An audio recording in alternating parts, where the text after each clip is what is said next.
सुर्खियां अखबार की और आपके साथ मैं हूं चारुल शर्मा। नमस्कार, मैं हूं दीपिका सिंह। चलिए करेंगे खबरों की शुरुआत। सीमा पर शांति व स्थायित्व हो, प्राथमिकता हमारे संबंध रहे। विश्व के लिए ये अहम है, ये मोदी ने कहा। अमर उजाला ने इस खबर को जगह दी। गलवान संघर्ष के बाद चीनी राष्ट्रपति शी जिनपिंग के साथ पहली द्विपक्षीय बैठक में प्रधानमंत्री नरेंद्र मोदी ने दो टूक कहा कि सीमा पर शांति व स्थायित्व बनाए रखना हमारी प्राथमिकता होनी चाहिए। दोनों देशों के स्थिर, पूर्व अपेक्षित और सौहार्दपूर्ण द्विपक्षीय संबंधों का वैश्विक शांति और समृद्धि पर सकारात्मक प्रभाव पड़ेगा। वहीं जिनपिंग ने कहा कि भारत और चीन को संबंधों को सामान्य बनाए रखने के लिए एक दूसरे के साथ मिलकर काम करना चाहिए।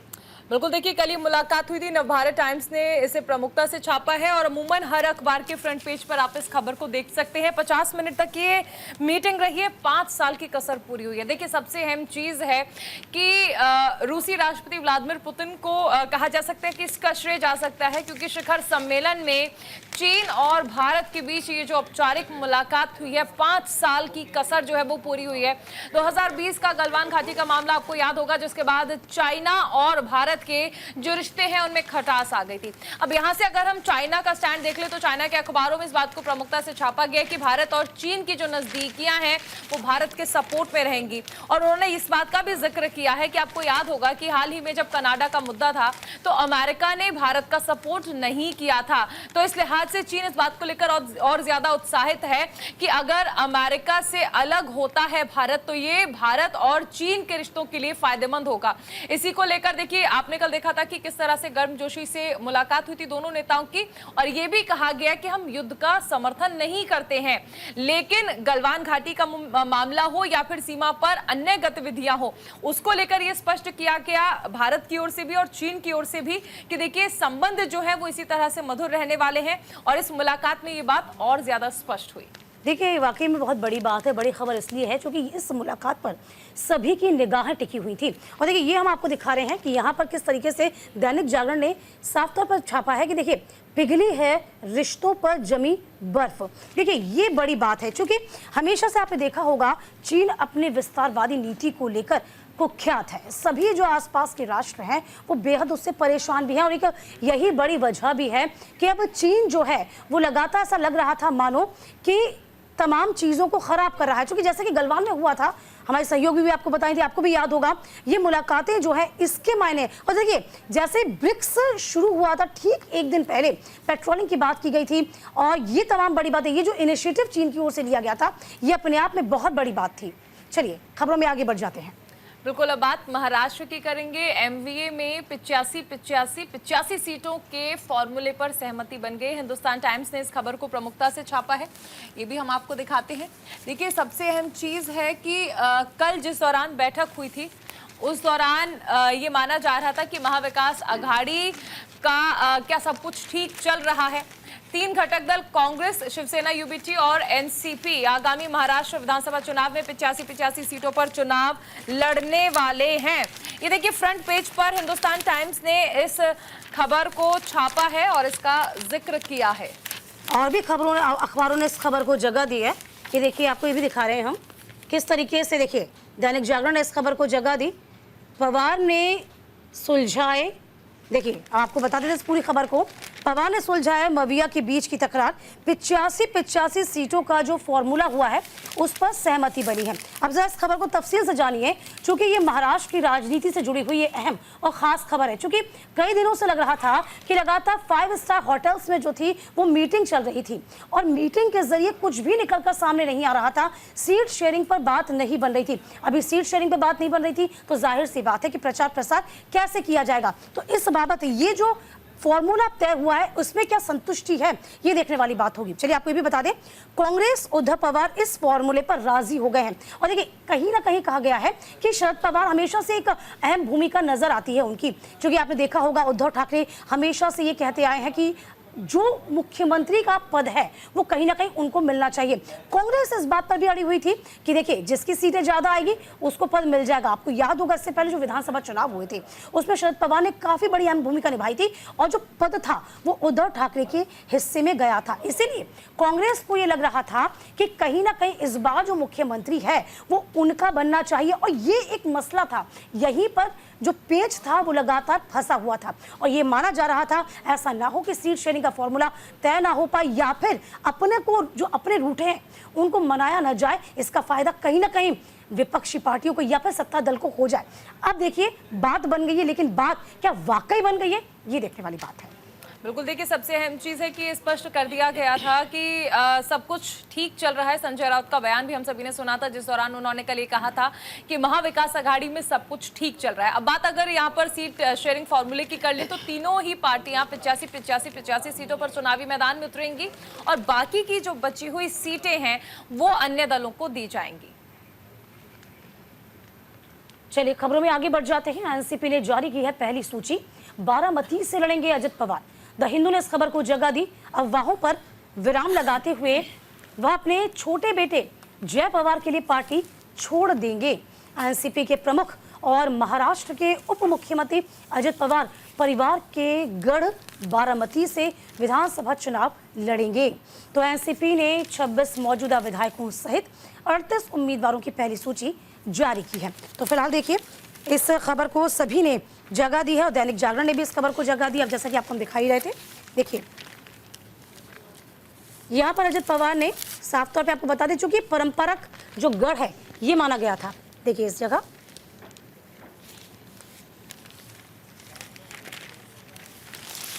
तो अजीत बारामती से ही चुनाव लड़ेंगे, ये साफ हो गया है। महाराष्ट्र विधानसभा चुनाव में उप मुख्यमंत्री अजित पवार अपनी परंपरागत सीट बारामती से ही चुनाव लड़ेंगे। राकपा की 38 उम्मीदवारों की पहली सूची में उनके अलावा पार्टी के वरिष्ठ नेता छगन भुजबल, दिलीप वलसे पाटिल शामिल हैं। ऐसा तय हो गया कि बारामती एक बार फिर से पवार बनाम पवार का मुकाबला देखने को मिलेगा। जो लोकसभा चुनाव आपने देखा था उसमें भी अमूमन स्थितियां भी वही नजर आई थी। चुनाव में बारामती संसदीय सीट से पत्नी सुनेत्रा पवार की हार के बाद अजित पवार कई बार कह चुके हैं कि उन्हें परिवार में राजनीति को नहीं लाना चाहिए और इसी बीच उन्होंने चचेरी बहन सुप्रिया सुले के विरुद्ध पत्नी को चुनाव लड़वाने पर भी अफसोस जाहिर किया था। अब देखिए वापस घर लौट रहे हैं, क्योंकि ये जो सीट है ये परंपरागत सीट मानी जाती है। अब इस सीट पर चूंकि पत्नी तो लोकसभा चुनाव हार चुकी है, अजित पवार वापस विधानसभा चुनाव यहाँ से लड़ेंगे। देखना होगा कि क्या जीत हो पाएगी या फिर नहीं। बिल्कुल, चलिए खबरों में आगे बढ़ते हैं। टिकट बंटवारे के बाद झारखंड में कई सीटों पर बीजेपी में बगावत देखने को मिल रही है। नवभारत टाइम्स ने इस खबर को प्रमुखता से छापा है। झारखंड विधानसभा चुनाव में बीजेपी को बाकी मसलों के साथ ही अपनी पार्टी के नाराज और बागी नेताओं से भी निपटना होगा। ये खबर बेहद अहम हो जाती है क्योंकि देखिए झारखंड में और महाराष्ट्र दोनों जगह पर चुनाव है और ऐसे में महाराष्ट्र की जानकारी अभी हमने आपको दी, लेकिन अब बात अगर हम झारखंड की कर लें तो यहाँ पर बगावत की खबरें जो हैं वो निकलकर सामने आ रही हैं। जैसे ही टिकट्स का ऐलान हुआ बगावत की खबरें जो थी वो सामने आने लगी। देखिए इस खबर को प्रमुखता से छापा गया है और हम आपको दिखा भी रहे हैं कि टिकट बंटवारे के बाद झारखंड में कई सीटों पर बीजेपी में बगावत देखने को मिली है। ये आप देख सकते हैं, इस खबर को यहाँ पर प्रमुखता से छापा गया है। सबसे अहम चीज ये है कि देखिए इस बार बीजेपी के कई पूर्व विधायकों ने जेएमएम का दामन थाम लिया है।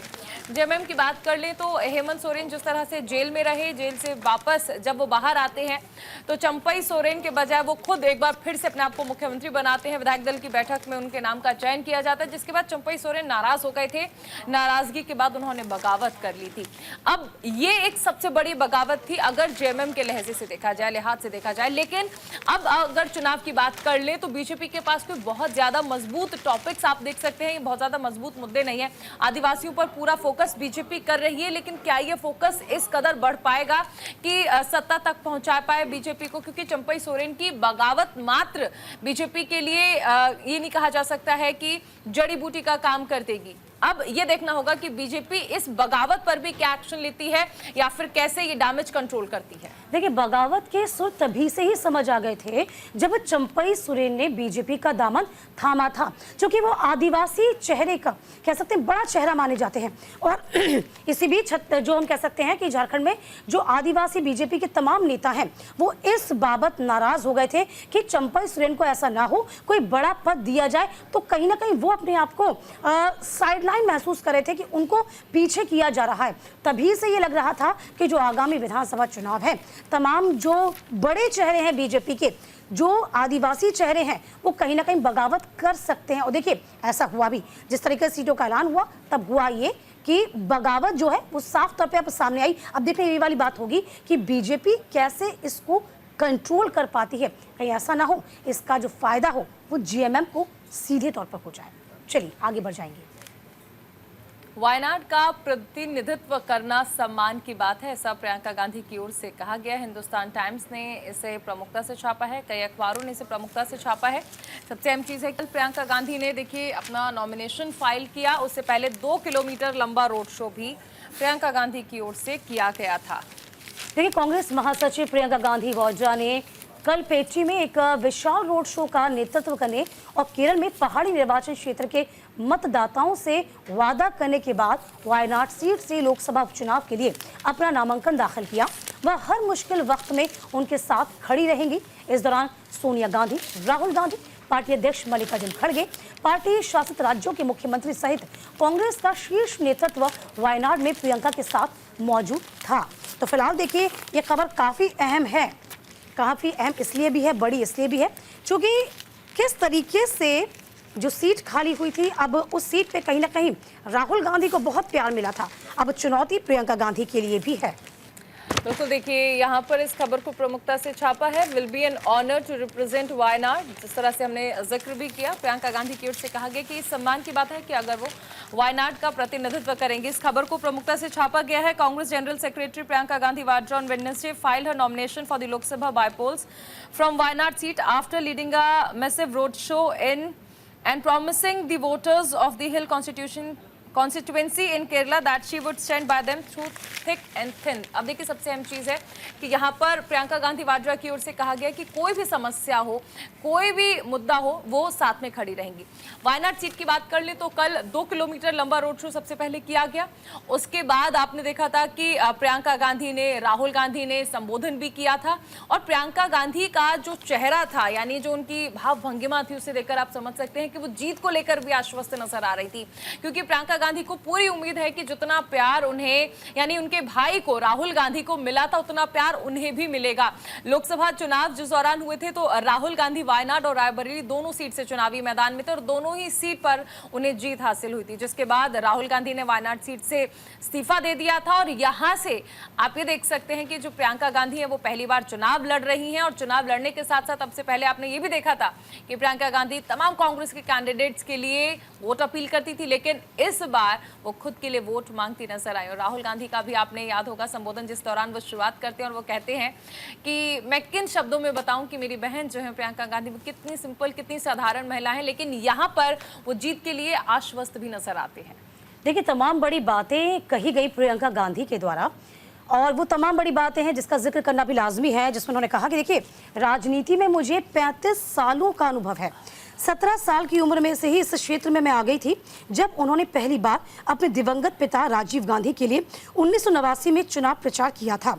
तो देखिए, गाजे बाजे के साथ लंबा रोड शो निकला। इस रोड शो के बाद कहीं ना कहीं, हालांकि ये जो सीट है वायनाड की, बड़ी सेफ सीट कहीं ना कहीं कांग्रेस के लिए मानी जा रही है। हालांकि अब आप ये देखिए कि अभी तक राजनीति में वो सक्रिय रही हैं और हिंदी बेल्ट में बहुत प्रचार प्रसार किया है, लेकिन यदि हम कह सकते कंपैरिजन करते हैं, साउथ की ओर लौटते हैं तो साउथ में भी कांग्रेस का अच्छा खासा वर्चस्व है और इसी को भुनाने की कोशिश लगातार कांग्रेस करती आई है। वायनाड सीट से लगातार प्रेम तो राहुल गांधी को मिला है। अब यहाँ पर जाहिर सी बात है कि प्रियंका गांधी चुनाव लड़ तो रही हैं, जाहिर सी बात है जीतने की उम्मीद भी उतनी ज़्यादा, लेकिन अब ये देखना होगा कि कितनी सीटों पर वो जीत पाती है, कितनी सीटें उनके पक्ष में आ पाती है, यहाँ पर ही देखने वाली बात होगी। चलिए खबरों में आगे बढ़ेंगे।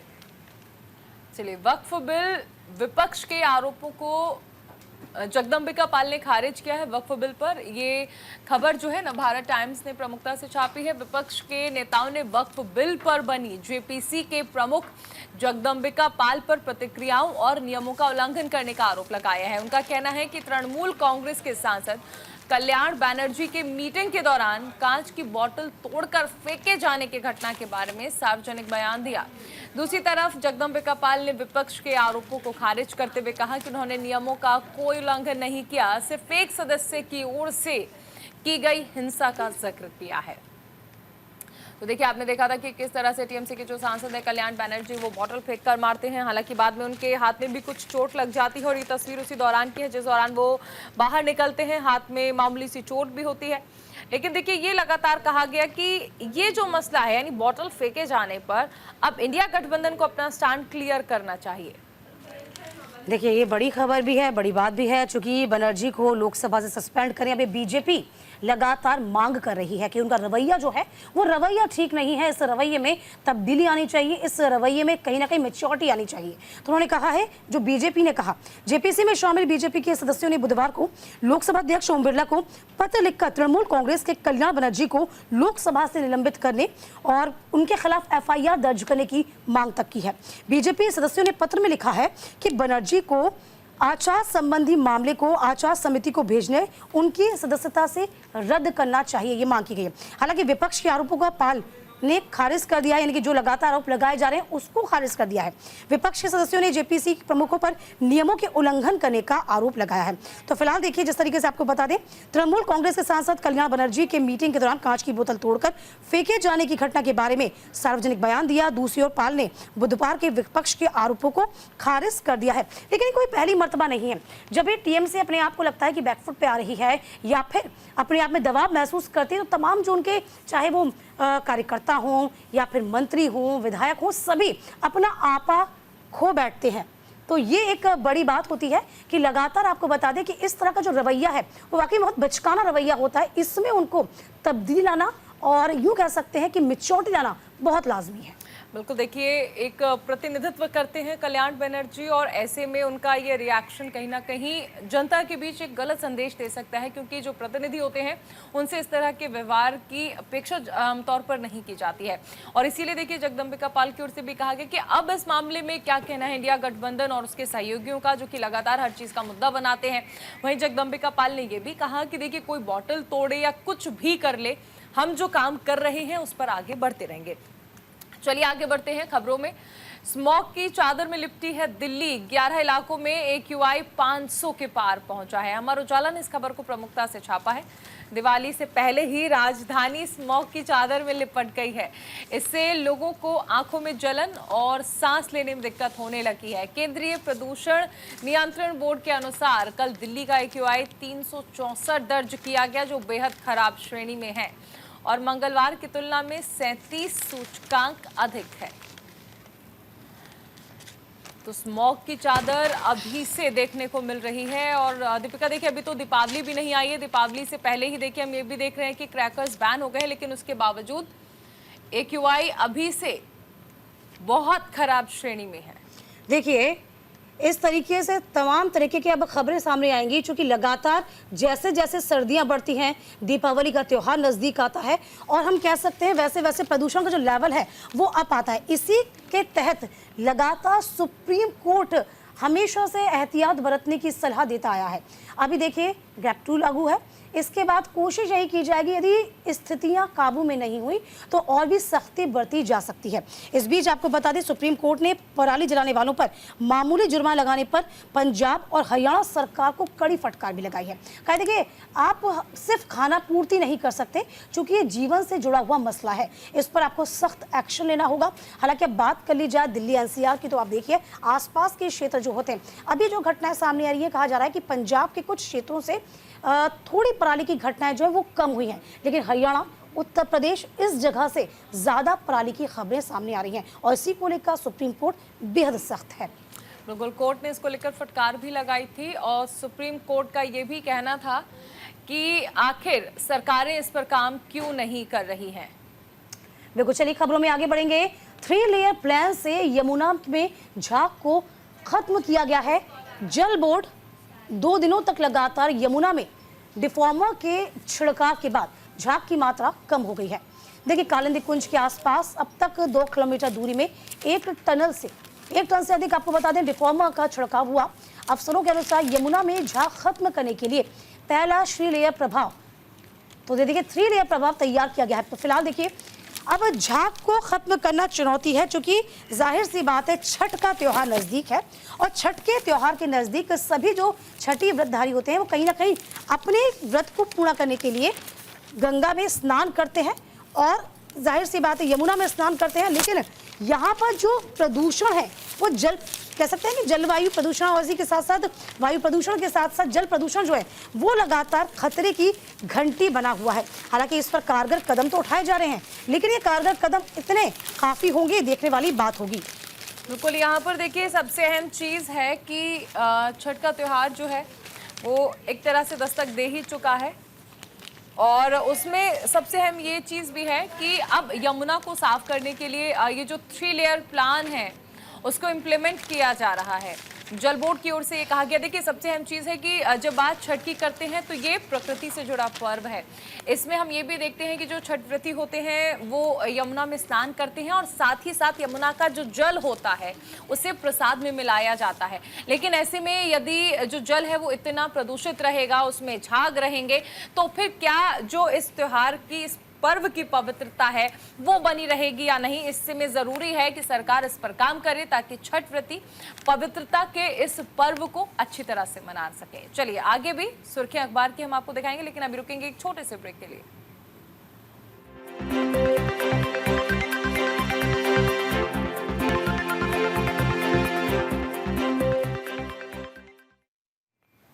चलिए, स्वागत है आपका। ब्रेक के बाद बढ़ते हैं आगे। हवा पानी पर छिड़ी है राजनीति पर। देखिए, नवभारत टाइम्स ने इस खबर को जगह दी। यमुना के पानी में अमोनिया का जलस्तर एक बार फिर से बढ़ गया है। उसी को लेकर देखिए सभी अखबारों ने इस खबर को प्रमुखता छापा है। हालांकि अभी दिल्ली एनसीआर का यदि आप नवभारत का पेज देखेंगे ना तो इसमें आप पूरी की पूरी खबरें सिर्फ प्रदूषण पर ही देखेंगे, चाहे वो जल प्रदूषण हो चाहे वह वायु प्रदूषण हो। देखिए, हवा पानी छिड़काव पर किस तरीके से अमोनिया का जलस्तर बढ़ता जा रहा है और इस पर कृत्रिम बारिश की बात कही गई है। और देखिए, ये खबर जो है यहाँ पर भी जगह दी गई है। ऐसे अमोनिया का स्तर बढ़ता जा रहा है यमुना के जल में और इसकी तो फिलहाल देखिए हरियाणा की तरफ से छोड़े जा रहे उद्योग का पानी बताया जा रहा है। अमोनिया का स्तर बढ़ जाने से वजीराबाद के साथ ही सोनिया विहार और भागीरथी वाटर ट्रीटमेंट प्लांट में पानी के प्रोडक्शन पर असर हुआ है। इस स्थिति का जायजा लेने बुधवार को मुख्यमंत्री आतिशी भी वजीराबाद पहुंची थी। उन्होंने कहा था कि बीजेपी ने पहले दिल्ली की हवा प्रदूषित की और अब पानी को भी जहरीला बना रहे हैं। हालांकि आपको बता दें कि साफ तौर पर बीजेपी लगातार हमला बोल रही है, लेकिन यहाँ पर वापस से एक बार फिर से आरोप प्रत्यारोप का जो दौर है वो चल पड़ा है। बीजेपी लगातार आरोप लगा रही है आम आदमी पार्टी पर, आम आदमी पार्टी हरियाणा पर आरोप लगाती है। इस बीच देखिए, कृत्रिम बारिश को लेकर पर्यावरण मंत्री ने केंद्र को लेटर लिख दिया है। कहा है कि दिल्ली के पर्यावरण मंत्री गोपाल राय ने प्रदूषण के बिगड़ते हालात के बीच केंद्र को खत लिखा, कृत्रिम बारिश के लिए सभी स्टेक होल्डर्स की मीटिंग बुलाएं। कहा कि इससे लोगों को जानलेवा प्रदूषण से राहत दी जा सकती है। हालांकि आपको बता दें कि अभी भी कहीं कहीं जगह छिड़काव किया जा रहा है, लेकिन ये छिड़काव भी फिलहाल नाकाफी साबित हो रहा है, क्योंकि यदि दिल्ली के कई कई हिस्सों में हम नजर दौड़ाएंगे तो कहीं कहीं जो AQI लेवल है वो 500 तक पहुंच गया है, जो अपने आप में बहुत खराब श्रेणी मानी जाती है। और अब देखिए, दिवाली का त्योहार नजदीक है, हफ्ता भर बचा है और दिवाली के बाद कहा जा रहा है कि और भी ज्यादा जो प्रदूषण का लेवल है वो अप हो जाएगा, जिससे सांस लेना भी दूभर हो जाएगा। हालांकि अमूमन स्थिति हर साल बनती है, लेकिन हर साल ढाक के 3 पात योजनाएं तैयार की जाती है, लेकिन कोई समाधान जो होता है वो निकल के सामने नहीं आ पाता। बिल्कुल, देखिए क्लाउड सीडिंग का मामला हम सभी को याद है कि दुबई में किस तरह से क्लाउड सीडिंग एक आफत बन गई थी। दुबई में हमने ये देखा था कि किस तरह से दुबई डूबने की कगार पर आ गया था। ऐसे में किन स्थितियों में यहाँ पर यानी दिल्ली में क्लाउड सीडिंग की जो बातें कही जा रही हैं या जिसके लिए पत्र लिखा गया है उसे अंजाम दिया जाएगा। सबसे अहम चीज़ ये भी है कि गोपाल राय की ओर से जो कि पर्यावरण मंत्री हैं उन्होंने पत्र तो लिखा है और उन्होंने ये भी कहा है कि क्लाउड सीडिंग कराई जा सकती है, क्योंकि बढ़ते प्रदूषण के कारण लोगों को तमाम समस्याओं का सामना करना पड़ रहा है। देखिए, आरोप प्रत्यारोप से हटकर अगर सरकारें इस पर काम करें तो मुझे लगता है कि काम जो है वो बेहतर हो सकता है। यहाँ पर सबसे अहम चीज़ है कि जनता इसमें सबसे ज़्यादा परेशान होती है, क्योंकि दिल्ली की बात कर लें तो ना तो अच्छी हवा मिल रही है सांस लेने के लिए, ना ही पीने के लिए साफ पानी मिल रहा है। और इसी के लिए देखिए अगली खबर इसी से जुड़ी हुई है। जहरीली हवा अधिकारों का उल्लंघन है, कार्रवाई की कमी पूरी तरह राजनीतिक है, ऐसा सुप्रीम कोर्ट ने कहा। देखिए अब इस पूरे मामले को लेकर हर अखबार ने इस खबर को तरजीह दी। देखिए वाकई में ये बहुत बड़ी बात भी है। प्रदूषण मुक्त वातावरण का अधिकार है। देखिए ये सुप्रीम कोर्ट ने पंजाब को भी फटकार लगाई है, हरियाणा सरकार को भी फटकार लगाई है। इस खबर को लगातार हम आपको बता ही रहे हैं कि पर्यावरण प्रोटेक्शन कानून को शक्तिहीन बनाया गया है, ये सुप्रीम कोर्ट कड़े शब्दों में कह रहा है। पराली मामले की सुनवाई के दौरान सुप्रीम कोर्ट ने पर्यावरण संबंधी कानून को शक्तिहीन बनाने के मामले में केंद्र सरकार की साफ तौर पर खिंचाई की है। साथ ही कहा कि दिल्ली एनसीआर में प्रदूषण से निपटने के लिए दंडात्मक कार्रवाई अभी तक नहीं की गई है, जो वाकई में बहुत खराब है। कोर्ट ने पंजाब और हरियाणा सरकार की इस बात को लेकर फटकार लगाई कि जुर्माने के नाम पर नाम मात्र की जो रकम है वो आप वसूल रहे हैं, तो ये आप खाना पूर्ति कर ही क्यों रहे हैं, तो इससे बढ़िया कि आप वसूलिए भी मत। इसके अलावा कहा कि मुक्त स्वच्छ वातावरण में रहने का ये मौलिक अधिकार है, जो हर एक नागरिक को समान रूप से मिलना चाहिए। बिल्कुल देखिए सबसे अहम चीज़ है कि इस मामले में सुप्रीम कोर्ट ने स्वतंत्र रूप से गंभीर कमियां भी गिनाई थी। पराली की आग को रोकने के लिए कानूनों के कार्यान्वयन पर आपत्ति जताई और हाल ही में संशोधन के माध्यम से अभियोजन की जगह दंड को शामिल करके पर्यावरण संरक्षण अधिनियम 1986 को दंतहीन बनाने के केंद्र सरकार के कदम पर आपत्ति जताई थी। देखिए सबसे अहम चीज है कि सुप्रीम कोर्ट ने इस बाबत फटकार भी लगाई। उन्होंने कहा कि अधिकारी जो हैं वो कर क्या रहे हैं। पराली जलाने के मामले में कई लोगों के खिलाफ एफआईआर दर्ज की गई है, तो फिर उन सभी पर एक्शन क्यों नहीं लिया गया, उन सभी से जुर्माना क्यों नहीं वसूला गया है। देखिए पराली जलाने को लेकर आपको याद होगा कि हरियाणा सरकार जो है उसकी ओर से भी कदम उठाए गए और किसानों को ये बताया जा रहा है कि पराली जलाने से क्या क्या समस्याएं हो सकती हैं, और ये भी कहा गया है कि पराली अगर जलाएंगे तो फिर उसके बाद मामला जो है वो भी दर्ज किया जा सकता है। पराली को लेकर कई तरह की चीजें जो हैं वो अक्सर देखने को मिलती हैं, लेकिन अब सवाल यह है कि क्या महज पराली ही एक वजह है जिसकी वजह से वायु प्रदूषण के जो मामले हैं वो बढ़ते जा रहे हैं, जिस वजह से दिल्ली गैस चैम्बर बन रही है, जिसकी वजह से AQI जो है वो लगातार बढ़ रहा है और इस कदर बढ़ चुका है कि वो बहुत खराब श्रेणी में पहुंच गया है। चलिए खबरों में आगे बढ़ जाएंगे। सुप्रीम कोर्ट ने औद्योगिक शराब को नशीले पदार्थ के रूप में विनियमित करने के राज्य विधानसभाओं के अधिकार को बरकरार रखा है। द हिंदू ने इस खबर को जगह दी। 9 न्यायाधीशों की संविधान पीठ ने 8.1 यानी कि 8-1 के बहुमत के फैसले में औद्योगिक रियल अल्कोहल को विनियमित करने की राज्य विधानसभाओं के अधिकार को बरकरार रखा। बहुमत की राय मुख्य न्यायाधीश DY द्वारा लिखित चंद्रचूड़ ने कहा कि संविधान की 7वीं अनुसूची में राज्य सूची की प्रविष्टि 8 में नशीले शराब वाक्यांश के दायरे में औद्योगिक शराब भी शामिल होगी।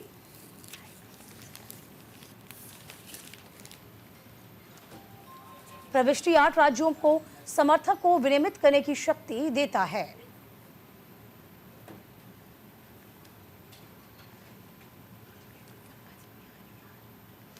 तो फिलहाल देखिए सुप्रीम कोर्ट ने इस फैसले को कहीं ना कहीं इम्पोर्टेंस दी है। कहा है कि देखिए राज्यों को ये शक्ति मिलनी चाहिए। नशीली शराब का मामला हमेशा से सामने आया है, जो कि सभी राज्यों के लिए गले की फांस बन गया है। सुप्रीम कोर्ट ने एक बार फिर से यही दोहराया है कि औद्योगिक शराब को जो है नशीले पदार्थ के रूप में विनियमित किया जाए और ये जो अधिकार है इसको बरकरार रखा जाए। तो फिलहाल देखिए विधानसभाओं के अधिकार को बरकरार रखा जाए, ये तमाम बड़ी बातें कही गई हैं। बिल्कुल प्रविष्टि 8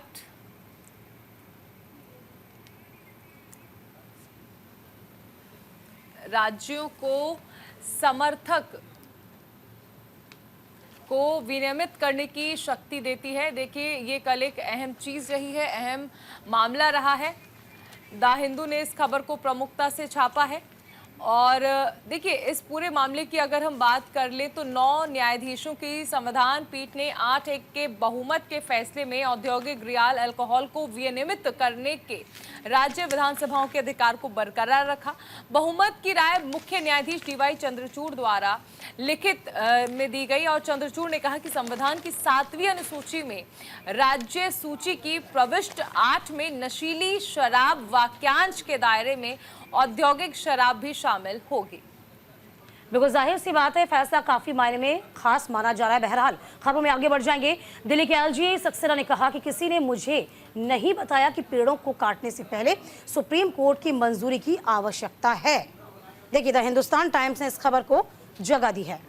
दिल्ली के एलजी और डीडीए अध्यक्ष वीके सक्सेना ने खुद को प्रतिबद्ध पर्यावरणविद और संरक्षणवादी बताने वाले सक्सेना ने कहा कि उन्हें किसी ने नहीं बताया कि पेड़ को काटने से पहले सुप्रीम कोर्ट की अनुमति की आवश्यकता होती है। सुप्रीम कोर्ट में उपराज्यपाल द्वारा दायर एक व्यक्तिगत हलफनामे में भारत के मुख्य न्यायाधीश डीवाई चंद्रचूड़ को परिस्थितियों के बारे में बताया गया।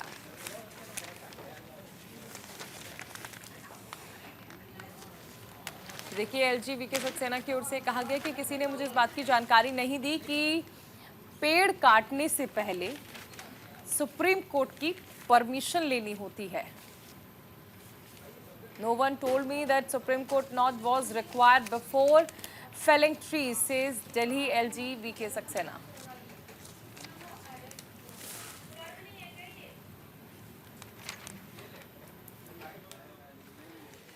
तो बेहद अहम है ये खबर। एलजी वीके सक्सेना की ओर से इस बात की जानकारी दी गई और दरअसल सुप्रीम कोर्ट में उपराज्यपाल द्वारा दायर एक व्यक्तिगत हलफनामे में भारत के मुख्य न्यायाधीश डीवाई चंद्रचूड़ को परिस्थितियों के बारे में बताया भी गया। देखिए, बड़ी बात यह है, आपको याद होगा कि वो तमाम हजारों पेड़ जो कि लगातार कहा जा रहा था कि इन्हें काटा जा रहा है, उस पर यह आरोप कहीं ना कहीं लग रहा था और इसी को लेकर लगातार बीजेपी को घेरा जा रहा था। एलजी इसमें खुद घिरे नजर आए थे और अब यहाँ पर एलजी कह रहे हैं कि मुझे तो पता ही नहीं था कि कहीं ना कहीं सुप्रीम कोर्ट की जो परमिशन होती है वो इसमें बहुत ज़रूरी होती है। चलिए, अब देखना ये होगा कि क्या इस पूरे मसले पर कोई समाधान निकल जाएगा। चूंकि आपको याद होगा कि किस तरीके से दिल्ली के तमाम जो मंत्री हैं वो सड़कों पर आकर खड़े हो गए थे। तमाम पेड़ों को जो काटा जा रहा था उनके लिए कहा जा रहा था कि पेड़ नहीं काटने दिए जाएंगे और एलजी ने कहीं ना कहीं इस बाबत निर्देश दे दिया था कि तमाम जो 20,000 पेड़ हैं उन्हें काट दिया जाए। तो फिलहाल अब एलजी ये कह रहे हैं कि हमें ये पता ही नहीं था कि पेड़ काटे जाते हैं, तो इसकी परमिशन सुप्रीम कोर्ट से ली जाती है। तो देखिए, ये अपने आप में बहुत हास्यास्पद है कि एलजी को क्या इस बात का भान भी नहीं था कि इतना बड़ा निर्णय आप हरे भरे 20,000 पेड़ों को काटेंगे तो उसका खामियाजा सीधे सीधे भुगतना पड़ेगा। और ये तब है जब प्रदूषण लेवल हर साल अपने अपर लेवल पर बन जाता है और लोगों के लिए सांस लेना भी दूभर हो जाता है। हालांकि अपना क्लियरिफिकेशन देते एलजी नजर जरूर आए हैं इस पूरे बाबत। बिल्कुल, चलिए खबरों में आगे बढ़ते हैं। छात्रों ने जामिया में दिवाली कार्यक्रम का आह्वान किया, पुलिस ने सुरक्षा बढ़ा दी है। हिंदुस्तान टाइम्स ने इस खबर को छापा है। यूनिवर्सिटी में दिवाली की सजावट को लेकर छात्रों के दो समूह के बीच हाथापाई हो गई थी। इसके एक दिन बाद दिल्ली पुलिस ने जामिया मिलिया इस्लामिया के आसपास सुरक्षा को और कड़ा कर दिया है। देखिए, यहाँ पर हमने देखा था कि किस तरह से जिस दौरान दिवाली कार्यक्रम मनाया जा रहा था उस दौरान दो गुट जो थे वो आपस में भिड़ गए थे। इस खबर को प्रमुखता से छापा है। ये देखिए, ये हम आपको दिखा भी रहे हैं।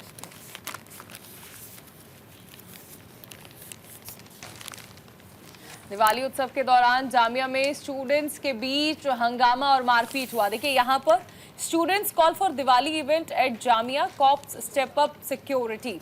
यहाँ पर देखिए, सिक्योरिटी इसलिए ज़रूरी हो जाती है क्योंकि अक्सर आप देखते हैं कि जब भी हिंदू त्यौहार होते हैं तो लेफ्ट और राइट विंग अक्सर आमने सामने आ जाते हैं। नवरात्र में खाना पकाने को लेकर हो, जिस दौरान ये कहा जाता है कि कोई भी नॉनवेज खाना जो है वो नहीं बनेगा। ऐसे में लेफ्ट विंग का कहना होता है कि जिसे खाना है वो खाए, जिसे नहीं खाना है वो नहीं खाए। होली पर भी आप देखते हैं कि किस तरह से बखेड़ा खड़ा हो जाता है और ऐसी सिचुएशन इस बार दिवाली कार्यक्रम में भी देखने को मिली। लेफ्ट और राइट विंग आमने सामने आ गए, ऐसा सूत्र कहते हैं। बहरहाल देखिए, मामला जो है विषय का है। सिक्योरिटीज जो है वो बढ़ा दी गई है क्योंकि जिस दौरान दिवाली कार्यक्रम का आयोजन किया गया था उस दौरान जो दिए थे, जो रंगोली थी, उनसे छेड़छाड़ की खबरें सामने आई थी, जिसके बाद हंगामा जो है वो बढ़ गया था। अब ये देखते हैं कि अब जो कार्यक्रम आयोजन किया जाएगा या जो आयोजित किया जाएगा उस पर पुलिस प्रशासन जो है वो किस तरह से सिक्योरिटी को देखता है। देखिए बड़ी बात यह है कि ये कोई पहला मामला नहीं है जब इस तरह की घटनाएं सामने आई हैं। फलस्तीनी जिंदाबाद तक के नारे लगे, यहाँ से पूरा मामला उठा था। 2 से 3 घंटे तक कार्यक्रम बहुत अच्छा चला, शानदार चला, लेकिन उसके बाद से कहा जा रहा है कि यहाँ पर तमाम जो स्टूडेंट्स थे, जो बाहरी स्टूडेंट्स थे, उन्होंने आकर यहाँ पर हो हंगामा मचाना शुरू कर दिया। लेकिन जामिया प्रबंधन इस बारे में अब मुंह छुपा रहा है। जामिया प्रबंधन इस बारे में कुछ भी कहने से बच रहा है। इधर पुलिस का ये कहना है कि भाई आप आइए तो सही सामने, FIR दर्ज तो करवाइए, आपने कोई एक्शन लेने की बात तो कहिए, तभी तो हम कोई एक्शन लेंगे। तो यहाँ पर जामिया प्रबंधन कोई एक्शन की बात नहीं कह रहा और फलस्तीनी जिंदाबाद के नारे लगे थे। इससे पहले भी आपको याद हो, चाहे वो DU हो या फिर जामिया हो, इस तरह के जो देश विरोधी नारे लगते हैं इन यूनिवर्सिटी में, तो इन यूनिवर्सिटी की जो कार्यशैली है ना, उस पर सवालिया निशान खड़ा होना शुरू हो जाता है कि आखिरकार ऐसे स्टूडेंट्स हैं कौन, इनको आप चिन्हित क्यों नहीं करते और इनका जो मकसद है, इनका जो मोटिव है वो क्या होता है। फिलहाल जामिया जो प्रबंधन है इस मामले में चुप्पी साधे हुए है, कुछ भी नहीं कह रहा। हालांकि पुलिस फोर्स यहाँ तैनात कर दी गई है कि चूंकि दिवाली का वक्त भी है और कहीं स्थितियाँ और ख़राब ना हो, इसके मद्देनज़र तमाम चीज़ों का ख्याल रखा जा रहा है। चलिए आगे बढ़ जाएंगे।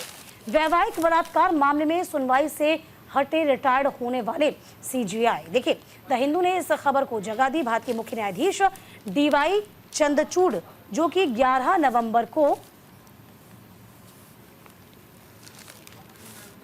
रिटायर हो रहे हैं, वैवाहिक बलात्कार अपवाद मामले की सुनवाई से हट गए हैं। ये टिप्पणी करने के बाद वकीलों की दलीलें निकट भविष्य में समाप्त नहीं होंगी। मामले की सुनवाई का एक और दिन होने की उम्मीद थी, जिसकी शुरुआत दोनों पक्षों के कई वरिष्ठ वकीलों के द्वारा अदालत में अपनी बात रखने के लिए एक दिन की मांग करने से हुई। बिल्कुल, देखिए मैरिटल रेप केस पर जस्टिस DY चंद्रचूड़ ने मैरिटल रेप केस में पति को अपवाद में रखे जाने पर सुनवाई 4 हफ्ते के लिए टाल दी थी। अब देखिए कहा जा रहा है कि जो CJI हैं वो रिटायर हो रहे हैं और ऐसे में उन्होंने ये भी कहा कि अगर इस मामले में सुनवाई दीपावली की छुट्टियों से पहले पूरी नहीं हुई तो फिर अब इस मामले में सुनवाई कोई नई बेंच करेगी। देखिए जस्टिस DY चंद्रचूड़ जो है वो रिटायर हो रहे हैं। 10 तारीख भी लिखी हुई है, कई जगह 11 तारीख का जिक्र किया गया है। अब ऐसे में ये सबसे अहम हो जाता है कि मैरिटल रेप, क्योंकि लंबे वक्त से इस मामले में सुनवाई चल रही थी, तो क्या इस मामले पर सुनवाई जो है वो दीपावली से पहले पूरी हो पाएगी या नहीं। हालांकि ये स्पष्ट उन्होंने कहा है कि अगर दीपावली से पहले यानी छुट्टियों से पहले इस पर सुनवाई पूरी हो जाती है तो ठीक, नहीं तो फिर अगली बेंच इस मामले पर सुनवाई करेगी। चलिए खबरों में आगे बढ़ जाते हैं। IIT दिल्ली में MSc के छात्र की आत्महत्या से सनसनी फैल गई है। इस साल का ये दूसरा मामला है। हिंदुस्तान टाइम्स ने इस खबर को जगह दी है। पुलिस ने बताया कि IIT दिल्ली में मास्टर द्वितीय वर्ष के छात्र ने आत्महत्या कर ली है। एक छात्र के अपने छात्रावास के कमरे के अंदर कथित तौर पर आत्महत्या कर ली है। मौके पर कोई सुसाइड नोट नहीं मिला है। इस मामले में इस साल संस्थान में आत्महत्या से ये दूसरी और जनवरी 2023 के बाद से 5वीं मौत है। पुलिस अधिकारी ने कहा कि घटना के संबंध में मंगलवार रात 11 बजे कॉल आया। छात्र झारखंड का रहने वाला था। IIT स्टूडेंट ने हॉस्टल में फांसी लगा ली है। लेकिन किस वजह से फांसी लगाई गई है इसका पता लगाया जाएगा। लेकिन ये बड़ी बात है, चूंकि अक्सर ऐसे मामले सामने आते हैं कि या फिर रैगिंग की वजह से या फिर पढ़ाई का दबाव होता है, इस वजह से जो बच्चे हैं आत्महत्या करते हैं और इसी को लेकर अब नए सिरे से सोचने की ज़रूरत है, जिसमें कोटा को तो ये कहा जाता है कि मानो कोटा एक सुसाइड हब बन गया हो और अब ऐसा ही मामला यहाँ से भी सामने आया है। तो फिलहाल आपको बता दें IIT का ये स्टूडेंट था जिसने आत्महत्या कर ली। हालांकि किस वजह से की है, क्या वो वजह रही है, इसका पता लगाया जाएगा। बिल्कुल, हत्या या फिर आत्महत्या, ये गुत्थी जो है वो बाद में ही पता चल पाएगी, क्योंकि फिलहाल देखिए ये दिख तो आत्महत्या जैसा रहा है, लेकिन मौके से कोई सुसाइड नोट बरामद नहीं हुआ है। इस साल का ये दूसरा मामला है। पुलिस ने बताया कि IIT दिल्ली में मास्टर्स में यानी सेकेंड ईयर में ये छात्र था जिसने अपने छात्रावास में कमरे के अंदर कथित तौर पर आत्महत्या की है। मौके से कोई सुसाइड नोट नहीं मिला है। संस्थान में आत्महत्या से ये दूसरी और जनवरी 2023 के बाद से ये 5वीं मौत है। पुलिस अधिकारी ने कहा कि घटना के संबंध में मंगलवार रात 11 बजे उन्हें कॉल आया था और जिस छात्र ने आत्महत्या की है वो झारखंड का रहने वाला था। देखिए, वजहों का पता लगाया जाएगा, लेकिन इस खबर को द हिंदू ने तरजीह दी है। देखिए, हालांकि कॉलम छोटा है लेकिन वाकई में खबर चिंता करने वाली है, चिंतित करने वाली है। IIT Delhi students found death in hostel. A 21-year-old student of the Indian Institute of Technology IIT Delhi was found dead in his hostel room. The police said on Wednesday. Officials said the Kumar Yash as MS second year students hailing from the Jharkhand's Dherwara was taken off the Safdarjung hospital, लेकिन तब तक उसकी मौत हो चुकी थी। अब सवाल ये होता है कि आखिरकार बच्चों की काउंसलिंग कराना भी अब बहुत लाजमी हो गया है कि बच्चे किस बाबत, जो स्टूडेंट्स होते हैं वो किस बाबत दबाव महसूस करते हैं, या पढ़ाई का प्रेशर होता है, या जो सीनियर्स होते हैं क्या वो उनको परेशान करते हैं, और ये जिम्मेदारी जो मोटी मोटी फीस वसूलते हैं ये उन कॉलेजेस की बनती है जो सरकारी कॉलेजेस में एडमिशन लेते हैं। ये उनकी कॉलेजेस की बनती है कि समय समय पर स्टूडेंट्स की परेशानी को आप जानें, उसकी काउंसलिंग करवाएं, जिससे कि उनका भविष्य सिक्योर हो और ये दुखद हादसे रुक पाए। चलिए खबरों में आगे बढ़ते हैं। बिल्डर की हत्या के बाद फॉर्च्यूनर में शव जला दिया गया। 2 लोगों को गिरफ्तार किया गया। इस मामले में कैश और ज्वेलरी के लिए गाजियाबाद में रहने वाले एक बिल्डर की हत्या कर शव को फॉर्च्यूनर कार में जला दिया गया। हत्या गाजियाबाद में की गई, शव को दादरी परिया में जलाया गया। देखिए, दादरी पुलिस ने इस मामले में 2 लोगों को अरेस्ट किया है। कार में आग लगने के दौरान इनमें से आरोपी खुद भी झुलस गया था। आरोपियों से गहने और कैश बरामद किया गया है। देखिए, आरोपियों ने, आपको बता दें कि जो लोग हैं उनसे कैश और गहने बरामद किए थे। दोनों आरोपी बिल्डर के साथ ही काम भी करते थे, दोस्त भी थे। दोनों से पूछताछ की जा रही है। तो फिलहाल देखिए, ये बहुत दुखद है किस तरीके से कार धू धू कर जल रही है। तस्वीर भी हम आप तक पहुंचा रहे हैं, और किस तरीके से कुत्ते के पट्टे से गला घोंटकर प्रॉपर्टी डीलर की हत्या कर दी, उसके बाद शव को आग के हवाले कर दिया है। ये 2 आरोपी पुलिस के हत्थे चढ़ गए हैं। दुखद ये है कि लूट की गई, लूट के बाद शव को जला दिया गया। हालांकि खुद भी आरोपी इसमें झुलस गए थे। ये वाकई में बहुत दुखद है, क्योंकि ये सीधे सीधे विश्वासघात का मामला है। किस तरीके से अपने ही दोस्त की हत्या कर दी जाती है। बिल्कुल, कुत्ते के पट्टे से गला घोंटकर प्रॉपर्टी डीलर की हत्या की गई और उसके बाद शव को कार में ही जला दिया गया। ये मामला जो है ये बेहद गंभीर है। और देखिए, ग्रेटर नोएडा में इस वारदात को अंजाम दिया गया। हत्या के आरोप में 2 दोस्तों को गिरफ्तार किया गया है। यहाँ दोस्त और दोस्ती दोनों का ही कत्ल हुआ है। गाजियाबाद के प्रॉपर्टी डीलर संजय यादव की उसके दोस्तों ने ही हत्या कर दी। गला घोंटकर हत्या की गई है। आरोपियों के साथ बियर पीने के बाद वारदात को अंजाम दिया गया। संजय की सोने की चेन, नकदी, ब्रेसलेट और अन्य जेवरात जो है उन्हें भी लूट लिया गया। सबूत मिटाने के लिए मंगलवार रात दादरी के नंगला के पास फॉर्च्यूनर कार में शव को रखकर आग लगा दी गई। तो देखिए, ये मामला जो है वो बेहद गंभीर है और संजय के परिजनों की शिकायत पर पुलिस ने मामला दर्ज कर दोनों आरोपी दिल्ली से गिरफ्तार किए गए विशाल राजपूत और भरतपुर के जीत चौधरी को गिरफ्तार किया है। गाजियाबाद के मधुबन बापू धाम थाना इलाके के अक्षय कॉन्क्लेव की जैन बिल्डिंग में ये लोग रहते थे, जहां से गिरफ्तार किया गया। पुलिस ने लूटे हुए गहने, नकदी और 2 मोबाइल फोन और हत्या में इस्तेमाल किया गया कुत्ते का पट्टा भी आरोपियों के पास से बरामद कर लिया है। चलिए आगे बढ़ जाएंगे। सुप्रीम कोर्ट ने बायजूस समूह के द्वारा समझौते पर NCLAT के आदेश को रद्द कर दिया है। द हिंदू ने इस खबर को जगह दी है। सुप्रीम कोर्ट ने बुधवार को नेशनल कंपनी लॉ अपीलेटेड ट्रिब्यूनल के फैसले को रद्द कर दिया है, जिसमें एडटेक फर्म बायजूस और भारतीय क्रिकेट कंट्रोल बोर्ड के बीच 158 करोड़ के समझौते को अनुमति दी गई है। मुख्य न्यायाधीश DY की अध्यक्षता वाली 3 न्यायाधीशों की पीठ ने कहा कि मामले को NCLAT में लाने के लिए अपनाई गई प्रक्रिया में गंभीर विचलन था। बिल्कुल, देखिए, SC sets aside NCLAT order on Byju's. The Supreme Court on the Wednesday set aside a decision of the National Company Law Appeal Tribunal along 158 crore settlement between the Byju's tech firm and the Board of the Control of Cricket in India, A three-judge bench headed by the Chief Justice D.Y. Chandrachud said there was a grave deviation in the procedures adoption to the bringing of the case and CTF it left। तो देखिए अब इस पूरे मामले को लेकर ये तमाम बड़ी बातें कही गई हैं। हालांकि ये तमाम मसला जो था लंबे वक्त से उलझा हुआ था, हालांकि इसको सॉर्ट करने की कोशिश की गई है। बायजूस को लेकर हमेशा सामने आया था कि एक बड़ा घोटाला बायजूस में किया गया था और तभी से बायजूस जो कि इतनी जल्दी हाइक पर आया था और उतनी ही जल्दी बायजूस डाउनफॉल पर भी चला गया। बिल्कुल, हाल ही में बायजूस ने खुद को दिवालिया भी घोषित कर दिया था, जिसके बाद ये जो समझौता है, जिससे शायद उम्मीद की जा रही है कि जो एम्प्लॉयज हैं उनके लिए कुछ बेहतर देखने को मिल सकता है। बिल्कुल, चलिए अब देखिए, अब देखना ये होगा कि आगे इस पूरे मसले पर क्या कुछ कदम उठाया जाता है। चलिए इसी के साथ सुर्खियां अखबार की मैं आज के लिए बस इतना ही। हम कल फिर हाजिर होंगे तमाम खास खबरों के साथ। आप बने रहिए न्यूज़ इंडिया के साथ। नमस्कार।